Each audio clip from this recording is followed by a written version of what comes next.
నమస్కారం గురువుగారు. ఓం శ్రీ మహాగణాధిపతయే నమః. గురువుగారు, భీష్మ ఏకాదశి రాబోతుంది గదా! ఆ రోజు పాటించాల్సిన నియమాలు తెలియజేయండి గురు. జగత్ప్రభుం దేవదేవమనంతం పురుషోత్తమం స్తువన్నామ సహస్రేణ పురుషः సతతోత్థితః.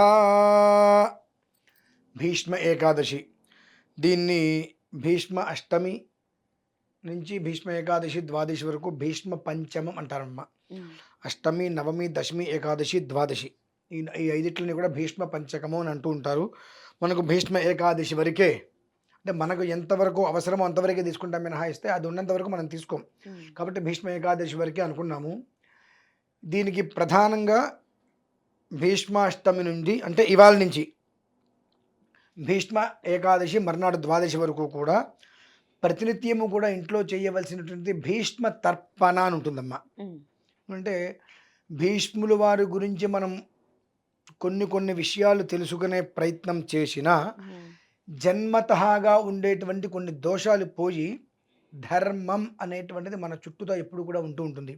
ఎందువల్లనంటే ధర్మానికి మూల పురుషుడిగా భీష్ముల వారు ఉన్నారు. ఏ పరిస్థితులలో కూడా ఇవాళ మనం ఉన్నాం.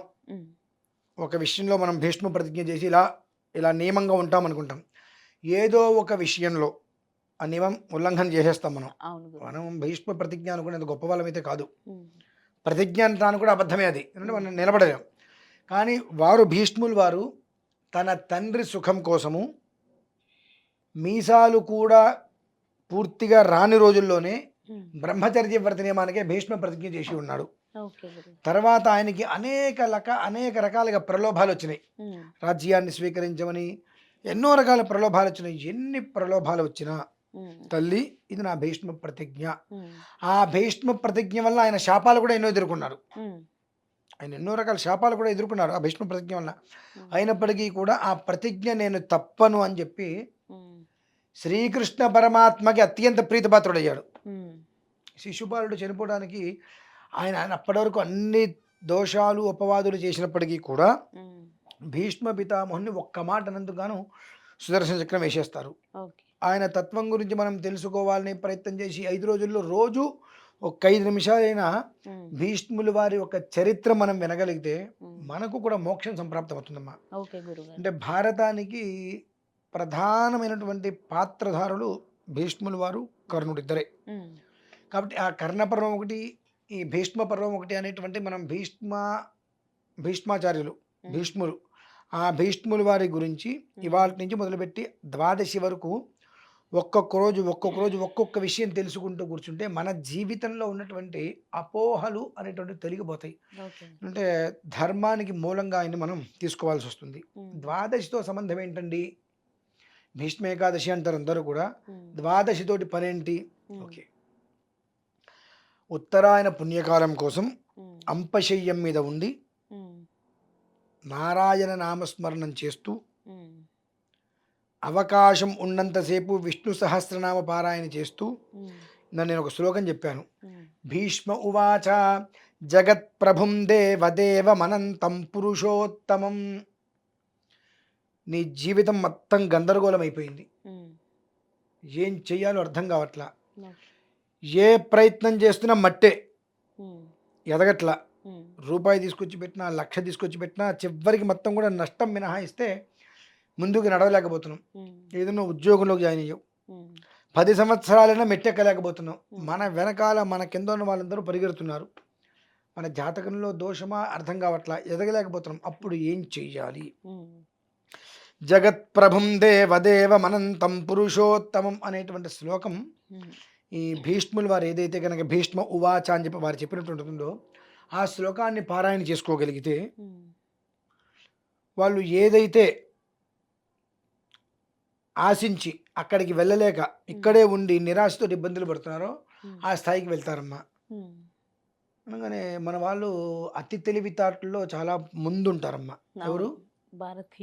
మన జనాలు అతి తెలివితేటల్లో చాలా ముందు వరుసలో ఉండేటువంటి అందరూ వాళ్ళే. చావు తెలివితేటలు అంతకన్నా చెప్పాలంటే. ఎందువల్లనంటే ఎంతసేపటికి కూడా ఏదో ఒక కారణం చేత మన సనాతన ధర్మాన్ని సాంప్రదాయాల్ని కించపరచాలి, నాశనం చేయాలని చెప్పి కంకణం కట్టుకున్నారు. అవును గురు. సంబంధం లేని మాట ఒకటి చెప్తాను, ఉమ్, విషయంలోకి వెళ్తా. ఉమ్, మీరు క్రిస్టియన్స్ చూశారండి ఎప్పుడైనా? క్రిస్టియన్స్ని, చూశాను గురువు. ముస్లిమ్స్ని, చూశాను హిందువుల్ని చూశాను. చూశారు కదా? గొర్రెలు గొర్రెలు అంటారు ఎవరినండి అనేది? ఉమ్, గొర్రె పిల్లలు అంటూ ఉంటారు కదా, ఎవరిని అంటుంటారు సహజంగా? తప్పేముంది అనుకోవడానికి? ఆ, మన వాళ్ళు సిగ్గు లేని వెధవలంతా కలిసి క్రిస్టియన్స్ గొర్రె పిల్లలు అంటారు కదా. అవును గురు. కొండ గొర్రెలు మన వాళ్ళు, అవును అవును. హిందువులందరూ కొండ గొర్రెలు అంట. ఉమ్, ఎందువల్ల అంటున్నానంటే అమ్మా, క్రిస్టియన్స్ మెడలో సిలువు వేసుకుని రోడ్డు మీదకి ఎక్కడానికి సిగ్గుపడరు. పడరు. ముస్లిమ్స్ ఉమ్, ఎంత ఎండాకాలమైనా బురకా వేసుకుని రోడ్డు మీద రావడానికి సిగ్గుపడరు. అవును కానీ మనం నుదుటిని బొట్టు పెట్టుకోవడానికి ఎంత సిగ్గుపడతాము. అవును గురు. గుళ్ళోకి వెళ్ళేటప్పుడు పంజాబీ డ్రెస్సు, లంగా ఓని, చీర కట్టుకోవాలన్నా ప్యాంటు షర్ట్ కాకుండా లుంగి పంచ కట్టుకోమంటే ఎంత సిగ్గుపడిపోతాము. అవును అవును గురు. మరి వాళ్ళందరిని ఎందుకు నిందిస్తున్నారో నాకు అర్థం కాదు. ఉమ్, సిగ్గులేని చాతకాని వధవులు వీళ్ళు. ఉమ్, వీళ్ళందరూ వాళ్ళని ఎదురుస్తూ ఉంటారు. ఎందుకు ఈ మాట ఎందుకు అంటున్నానంటే అమ్మా, ఉమ్, ఈ జగత్ప్రభం దేవదేవి శ్లోకం కనుక చదివితే మంచి పొజిషన్కి వెళ్తామని చెప్పే కదా. ఉమ్, ఈ పనికి మన పాపిష్టి వాళ్ళందరూ చాలామంది పోగయ్యి ఇది నిజంగా అది అబద్ధమని ప్రూవ్ చేయాలని చెప్పి ఉమ్, ఒకసారి చెప్పేస్తారు. ఉమ్, నేను నేను చదివానండి, నేను అదే హైట్కి ఎదగలేకపోయానండి అంటారు. అవును మన గురు. బ్రతుకులకు సిగ్గుండద్దు. ఉమ్, ఒక్కసారి చదివితే అవ్వదు కదా. సాధన ఎంత సాధించాలి, ఎంత తపన చేయాలి. ఉమ్, నువ్వు పుట్టినప్పుడు ఇంత పుట్టావు, అవును పుట్టంగానే ఇంత అయిపోయావా? కాదు కదా. ప్రతి అడుగు వేసుకుంటూ వేసుకుంటూ వేసుకుంటూ వేసుకుంటూ ఎన్నో తప్పుడు అడుగులు వేసి బాటలు జాగ్రత్త తీసుకొని ఈ స్థాయికి వచ్చావు. నువ్వు ఇంత హైట్ అయ్యావు, ఇంత పెద్ద మనిషి అయ్యావు. సిగ్గుండద్దు, జ్ఞానం ఉండద్దు. ఉమ్, ఒక ఒక మనిషి ఒక మంత్రం మనకి రావాలి. జగత్ప్రభుం దేవదేవమనంతం పురుషోత్తమం ఉమ్, అని నువ్వు ఎంత సాధన చేయాలి, ఎంత తప్పించాలి. అవును అవును గురు. నీ కొంపలో నువ్వు తినే తిండే అవును గురు. ఎంత కష్టపడితే వంట అవుతుంది. అవును ఆ వంట చేయాలంటే గ్యాస్ స్టవ్ తయారు చేయాలి, గ్యాస్ రావాలి, ఆ గిన్నె తయారు కావాలి, ఇన్ని ఉన్నాయి. ఉమ్, అటువంటిది నువ్వు ఒకసారి వంతనం అనుకోగా నీకు వచ్చేస్తుందా? రాదు. తపన, సాధించాలనేటువంటి పట్టుదల ఉండాలి, ఉమ్, తపన ఉండాలి. ఏ రకంగా తపన ఉండాలి? 100 ఇంటర్వ్యూలు పోతే 101 ఇంటర్వ్యూకి నువ్వు వెళ్తున్నావుగా, అవును గురువు. అలానే నా జీవితం నాకు కావాలి, ఈ ఉమ్, పోయినటువంటిది ప్రతిదీ నేను తిరిగి తెచ్చుకోవాలని చెప్పి తపన ఉండి ఉమ్, దాన్ని పారాయణ చేయి. కొన్ని రోజుల పాటు ఉమ్, దీక్ష పెట్టుకో. అవును గురు. అదా కాకుండా నేను ఒకసారి చేస్తాను నాకు పారాయణ రాలేదు అంటే నీ బ్రతుకంతా అంతే ఉంటుంది. అవును అంటే ఈ యొక్క భీష్మ ఏకాదశి, భీష్మ పంచమి, ఈ 5 రోజులు కూడా అంటే అష్టమి నుంచి ఉమ్, అనునిత్యం విష్ణు సహస్రనామ పారాయణ సాయంత్రం టైంలో చేయడం శ్రేయస్కరం ఉంది. ఉమ్, క్షీరోధన్వత్ ప్రదేశే శుచిమని విలసత్సైకతే మౌక్తికానాం మాలాక్లుప్తాసనస్థ స్ఫటికమనిర్భైర్మౌక్తికైర్మండితాంగః శుభ్రైరభ్రైరదభ్రైరుపరివిరచితైర్ముక్తపీయూషవర్షైః అనుకుంటూ విష్ణు సహస్రనామం పారాయణ చేయడం చేత కాకపోతే ఉమ్, కనీసం వినండి.